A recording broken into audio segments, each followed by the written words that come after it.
Salutations, respected viewers. This is George from Ireland.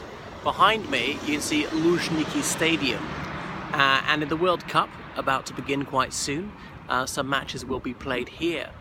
So this was built in time for the Olympics of 1980. It had been built some years before, but this was the main Olympic stadium in 1980. So the eyes of the world were on the stadium just behind me.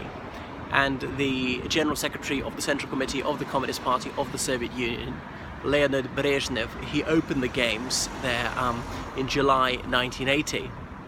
And that was one of his last public appearances because he was sliding into an ill health. He died 2.5 years later. So he'd been kept going on cortisone largely, but he was astonishingly sprightly on that day. What else? So that game was boycotted by the United States and several Western countries, not to the United Kingdom, notably.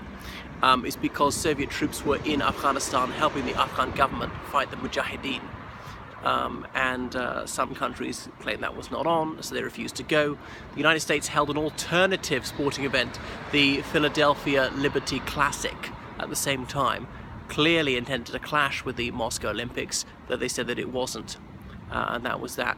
So the Soviet Union and some other countries did exceptionally well at this Games, partly because the Americans and several other Western countries did not send any athletes. The United Kingdom did particularly well also because the Americans weren't there. Sebastian Coe won an Olympic gold medal, which he may well not have done had the Americans been present. The next Games was the 1984 Los Angeles Olympics, and the Soviet Union and quite a few communist countries didn't go. They said because of the hysterical anti-Soviet atmosphere of the American media, that the safety of their athletes could not be guaranteed.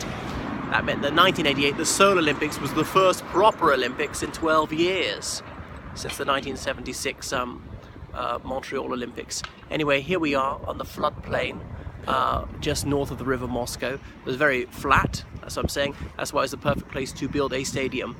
And Sportivnaya is the metro station for this one. There's all very well controlled access to the stadium.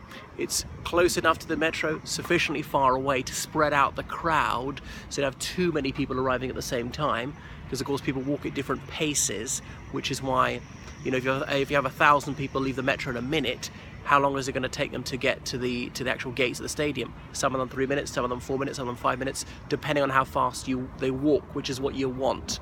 You don't want the throng being too dense at the gates at any one time. Anyway, that's enough from Luzhniki Stadium.